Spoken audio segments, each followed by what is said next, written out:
ತ್ರೈವಾರ್ಷಿಕ ಚುನಾವಣೆ 2025ರ ಕಾರ್ಯಕಾರಿ ಸಮಿತಿ ಸದಸ್ಯ ಸ್ಥಾನಕ್ಕೆ ಡಾಕ್ಟರ್ ವಿಜಯಕುಮಾರ್ ಕಮ್ಮಾರ್ ಅವರು ಸ್ಪರ್ಧೆ. ಇಂಡಿಪೆಂಡೆಂಟ್ ಸಂಗ್ರಾಮ್ ನ್ಯೂಸ್ಗೆ ಸ್ವಾಗತ.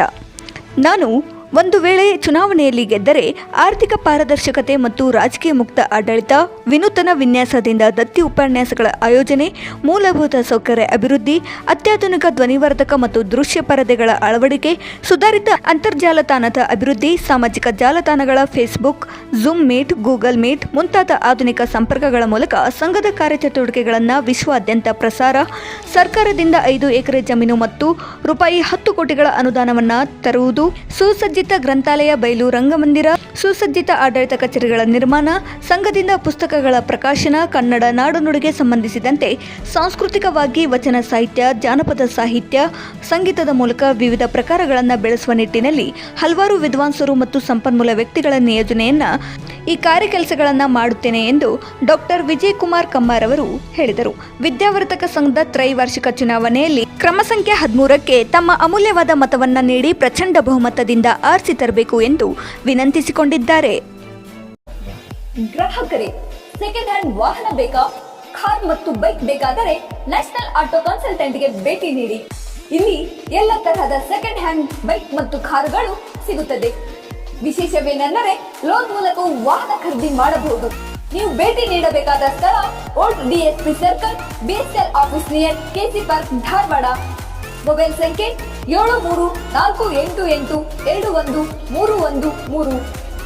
9008447288. ಈ ನಂಬರ್ಗೆ ಹೆಚ್ಚಿನ ಮಾಹಿತಿಗಾಗಿ ಸಂಪರ್ಕಿಸಬಹುದು.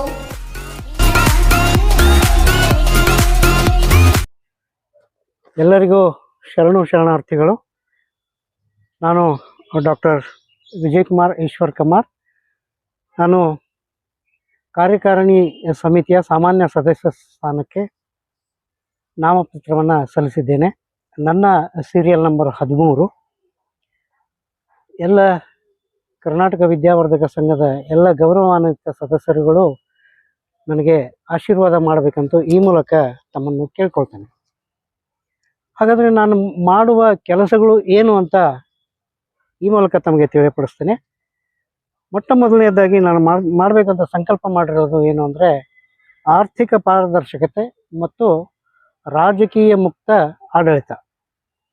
ಆಮೇಲೆ ಈ ಕಳೆದ 20 ವರ್ಷಗಳಿಂದ ದತ್ತಿ ಉಪನ್ಯಾಸಗಳನ್ನು ಏನು ಮಾಡ್ತಾ ಇದ್ದಾರೆ, ಆ ದತ್ತಿ ಉಪನ್ಯಾಸಗಳನ್ನ ವಿನೂತನ ರೀತಿಯಲ್ಲಿ ಇಡೀ ಪ್ರಪಂಚಕ್ಕೆ ತಲುಪೋ ರೀತಿಯಲ್ಲಿ ಮಾಡಬೇಕಂತ ಒಂದು ಆಯೋಜನೆ.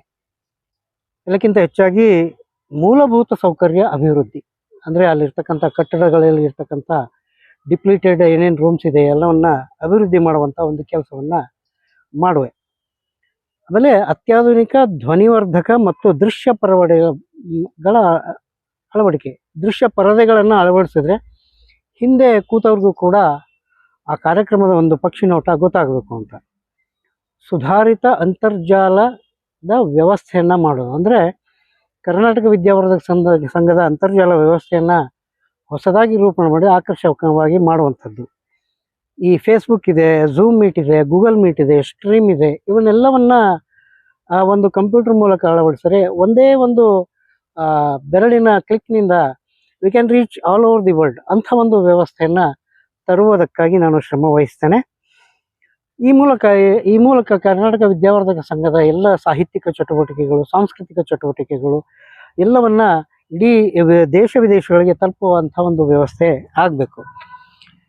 ಇನ್ನು ಕಳೆದ 50 ವರ್ಷಗಳಿಂದ ಆ ವಿದ್ಯಾವರ್ಧಕ ಸಂಘದ ಒಂದು ಜಾಗವನ್ನು ನೀವು ನೋಡಿದ್ರೆ ಬಹಳ ಕಡಿಮೆ ಜಾಗ ಇದೆ. ಹಾಗಾಗಿ ಸರ್ಕಾರದಿಂದ ಒಂದು 5 ಎಕರೆ ಜಮೀನು, ಅಲ್ಲಿ ಸುಸಜ್ಜಿತ ಗ್ರಂಥಾಲಯ, ಒಂದು ಆಡಳಿತ ಕಚೇರಿ ಮಾಡೋಕ್ಕೆ ಸರ್ಕಾರದಿಂದ ಒಂದು 10 ಕೋಟಿ ರೂಪಾಯಿಗಳ ಅನುದಾನವನ್ನು ಇಲ್ಲಿ ತರಬೇಕು ಅಂತಕ್ಕಂಥ ಒಂದು ಬಯಲು ರಂಗಮಂದಿರ, ಒಂದು ಸುಸಜ್ಜಿತ ಆಡಳಿತ ಕಚೇರಿಗಳನ್ನು ಆ ಏರಿಯಾದಲ್ಲಿ ಮಾಡಿದರೆ ಭಾಳ ಅನುಕೂಲ ಆಗುತ್ತೆ ನಮ್ಮ ಕರ್ನಾಟಕ ವಿದ್ಯಾವರ್ಧಕ ಸಂಘದ ಕಾರ್ಯಕ್ರಮ ಹಾಗೂ ಚಟುವಟಿಕೆಗಳನ್ನು ನಡೆಸೋದಕ್ಕೆ. ಇನ್ನು ಎಲ್ಲಕ್ಕಿಂತ ಹೆಚ್ಚಾಗಿ ಆ ಪುಸ್ತಕ ಪ್ರಕಾಶನದ ಕೆಲಸ ಇಲ್ಲಿವರೆಗೂ ಆಗಿಲ್ಲ.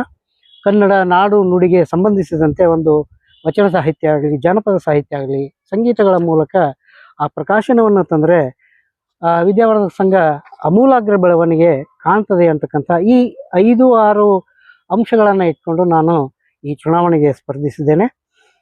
ಇನ್ನು ನನ್ನ ಒಂದು ಸಂಕ್ಷಿಪ್ತ ಪರಿಚಯವನ್ನು ಒಂದು 2 ನಿಮಿಷದಲ್ಲಿ ಮುಗಿಸ್ಬಿಡ್ತೀನಿ.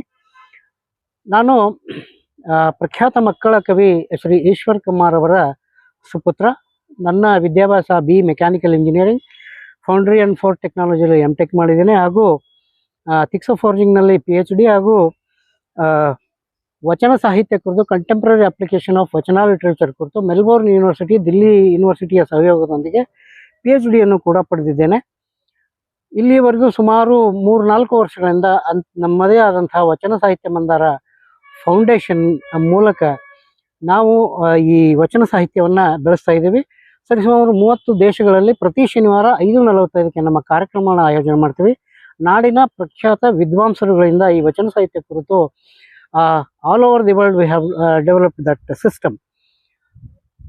ನಮ್ಮ ವಚನ ಸಾಹಿತ್ಯ ಮಂದಾರ ಫೌಂಡೇಶನ್ ಝೂಮ್ ಮೀಟಿಂಗ್ನಲ್ಲಿ ಸರಿಸುಮಾರು 135 ಜನರು ಇಲ್ಲಿಯವರೆಗೆ ತಮ್ಮ ಉಪನ್ಯಾಸಗಳನ್ನು ನೀಡಿದ್ದಾರೆ. ಸ್ವತಃ ನಾನೇ ಸುಮಾರು 52 ದೇಶಗಳಲ್ಲಿ ಈ ಉಪನ್ಯಾಸ ಮಾಲಿಕೆಗಳನ್ನ ಸರಿಸುಮಾರು 100 ದೇಶಗಳಲ್ಲಿ ಕಂಟೆಂಪ್ರರಿ ಅಪ್ಲಿಕೇಶನ್ ಆಫ್ ವಚನ ಲಿಟ್ರೇಚರ್ ಕುರಿತು ಮಾತನಾಡಿದ್ದೇನೆ. ಅದರಲ್ಲಿ ಮೈಕ್ರೋ ಸೋಷಿಯೋ ಎಕನಾಮಿಕ್ ರೆವಲ್ಯೂಷನ್ ಇರ್ಬೋದು, ಮ್ಯಾಗ್ನಾ ಕಾರ್ಟಾ ಇರ್ಬೋದು, ಅಗ್ರಿಕಲ್ಚರ್ ಎಕನಾಮಿಕ್ಸ್ ಬಗ್ಗೆ ಇರ್ಬೋದು, ಅಂದರೆ ವಚನ ಸಾಹಿತ್ಯದಲ್ಲಿ ಬರ್ತಕ್ಕಂಥ ಎಲ್ಲವನ್ನ ಮಾಡಿದ್ದೇನೆ.